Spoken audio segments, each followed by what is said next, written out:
Olá, eu sou Gilberto Andrade, advogado, e esse é o canal Entenda Seus Direitos. Nós vamos dar continuidade no do vídeo que nós postamos aqui no nosso canal das duas últimas semanas, onde nós estamos tratando sobre união estável, inaugurando aí a nossa série de vídeos sobre direito de família. Nós já falamos, então, nos dois primeiros vídeos sobre os requisitos para a configuração da união estável. E agora nós vamos falar um pouquinho sobre os efeitos pessoais e vamos seguir aí para os efeitos patrimoniais. Tem alguns efeitos que estão ali, vou falar como pessoal, mas ele tem efetivamente um pedacinho de efeito patrimonial, mas a ideia seria falar mais sobre os efeitos pessoais desse vídeo e logo na sequência, num próximo, sobre os efeitos patrimoniais. Antes de começar, quero colocar à disposição de vocês para qualquer questionamento, sobre qualquer eventuais dúvidas e sugestões sobre esse vídeo e os demais aqui do nosso canal. E havendo a existência desses questionamentos, ou crítica mesmo, por favor, entre em contato conosco pelos canais de contato que constam aí no início e no final dos nossos vídeos. Tá? Então vamos aí falar um pouquinho dos efeitos pessoais da união estável. Bom, configurada então a união estável, ela vai surgir alguns efeitos entre essas pessoas, tá? Entre esses dois conviventes. Primeira característica que a gente vai destacar aqui, o companheiro pode adotar o nome do outro companheiro, tá? Tal como ocorre com o casamento, tá? Onde um dos nobentes pode pegar o sobrenome do outro, a mesma coisa ocorre com a união estável. Só que na união estável a gente tem um detalhe: você dificilmente vai conseguir fazer a alteração do seu prenome, que é o seu nome, nome de família, né? Que é o que ocorre com o casamento, da união estável, quando ela deriva única e exclusivamente da situação de fato, sem que você tenha alguma outra comprovação documental mesmo. Tá? Ou seja, ou uma determinação judicial, uma manifestação judicial sobre a união estável, ou uma escritura pública. Se você não tiver um desses dois, você vai ter dificuldades de fazer esses registros, por mais que seja um direito, porque você não consegue essa comprovação. Você não pode chegar no cartório, levar duas testemunhas e falar: não, mas eu vivo em união estável com fulano de tal, então eu quero ter o sobrenome dele. Veja que é uma situação, realmente, ela é um pouco mais delicada, um pouco mais difícil, mas se você tiver, seja uma declaração judicial, ou você tiver, como se fala, a escritura, você já não vai ter maiores dificuldades em relação a isto. Sobre o Estado Civil, né, existe uma discussão aí na doutrina, né, entre os estudiosos do direito, que é a seguinte: se a união estável ela é um novo Estado Civil ou não. Tá? Porque, na verdade, o Estado Civil são aqueles de casado, solteiro, viúvo, divorciado, antigamente era desquitado, que não existe mais. Tem o separado, existe uma discussão se há ainda divórcio e separação. Acredito que haja sim. Então, de qualquer forma, vai existir pessoas aí que são separadas judicialmente há pouco tempo também. E aí, a união estável seria um novo Estado Civil? Bom, o novo Código de Processo Civil, quando ele fala sobre o tema, tá, ele vai falar que quando você entra com uma ação, você tem que declarar seu Estado Civil ou a existência da união estável. O que demonstra ali, pelo menos derivado daquela norma, que seriam coisas distintas, tá? Reforçando essa ideia de que, olha, união estável, ela não é um Estado novo, ela simplesmente é uma representatividade aí desse reflexo jurídico dessa entidade familiar. Mas nós vamos encontrar doutrinadores e doutrinadores de peso, tá, que entende que sim, a união estável é sim um novo estado civil, tá? E porque ele demonstra aí essa efetividade perante dessa nova família, da família, né, dessa família que está sendo constituída, perante a sociedade, tá? Outro requisito não, né? Outro efeito aí pessoal que começa a ter aí um viés patrimonial, como eu falei, tem alguns que é um pouco mais difícil de a gente separar, que é a necessidade da assinatura da outra parte quando você vai vender um imóvel. Pessoas casadas, salvo o regime de separação de bens, tá? Aquele que deriva tem que ser feito pacto antinupcial e tudo mais, e aí a pessoa que quer vender, o imóvel é meu, eu sou casado com outra pessoa, eu sou casado de separação total de bens, então eu vou lá e vendo e não preciso da anuência dela para nada, o imóvel é meu. Fora esse regime, se eu vou vender um imóvel, o regime, ela vai precisar assinar.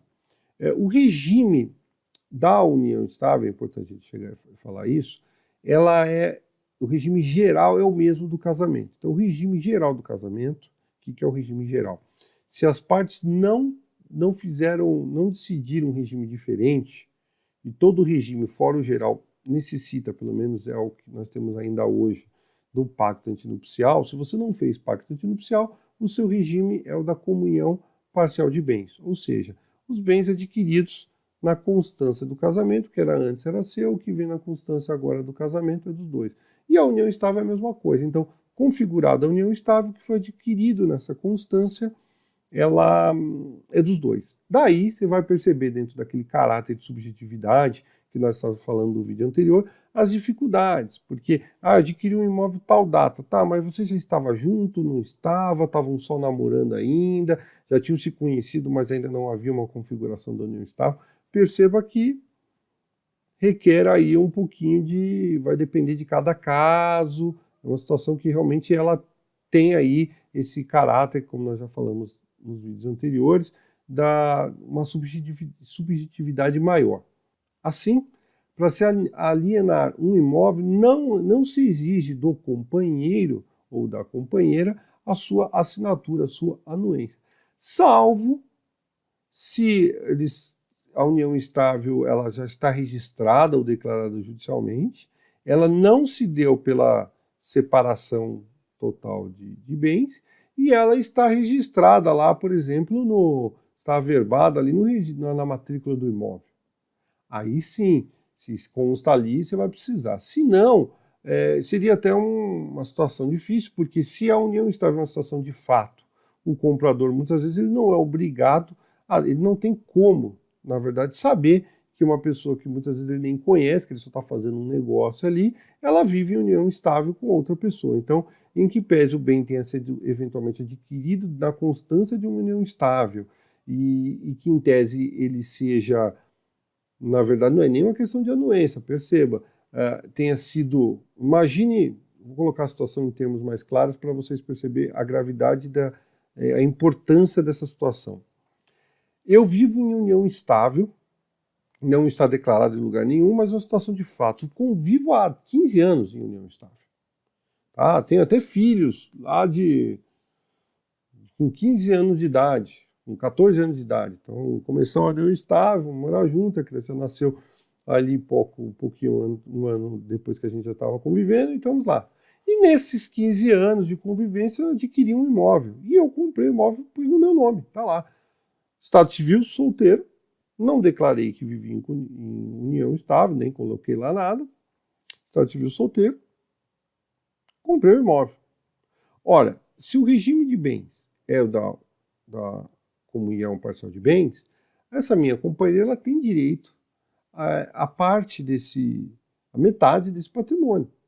Então, em tese, metade do patrimônio é dela, e ela teria que não só anuir, tá? Mas na verdade ela teria que vender, porque ela é dona da metade. E eu, como só está no meu nome, não consta, eu vou lá e vendo o imóvel para um terceiro. A pergunta é, ela pode entrar com uma ação e querer anular e falar para o terceiro, olha, devolve o imóvel, o entendimento do STJ é que não, porque esse terceiro ele não teria como saber dessa convivência, dessa relação. Então, que ela pode, no máximo, entrar com uma ação contra mim, querendo um ressarcimento, mas ela não vai poder anular aquela venda.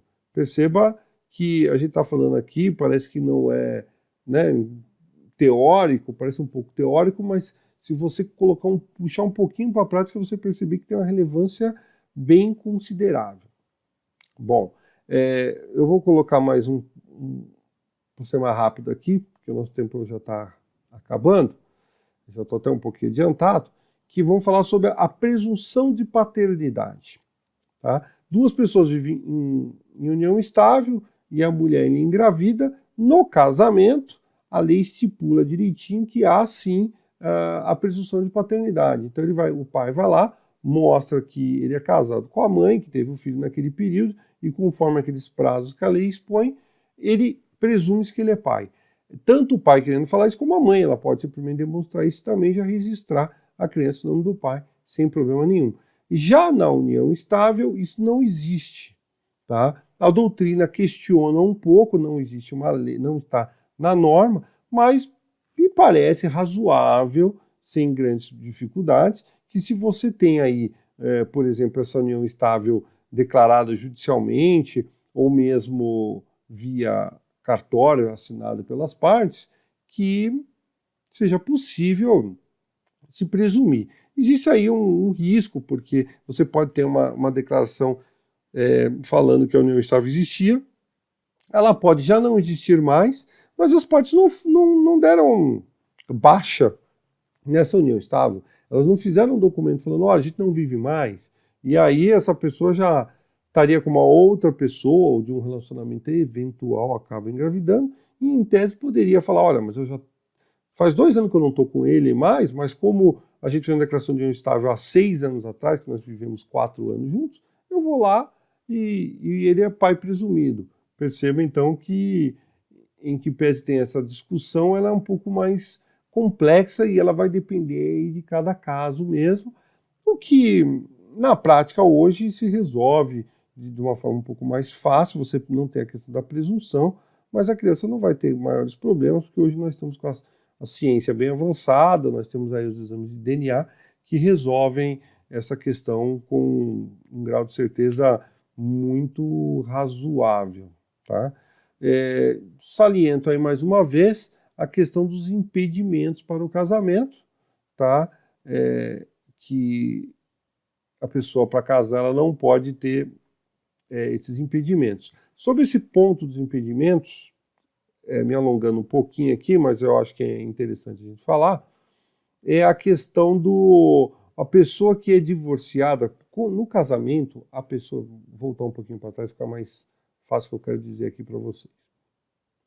Quando a pessoa vai se casar e ela é divorciada, ou ela está em processo, melhor falando, em processo de divórcio, ou ela é efetivamente divorciada, mas ainda não houve uma partilha de bens, ela é obrigada a se casar pelo regime da separação obrigatória de bens.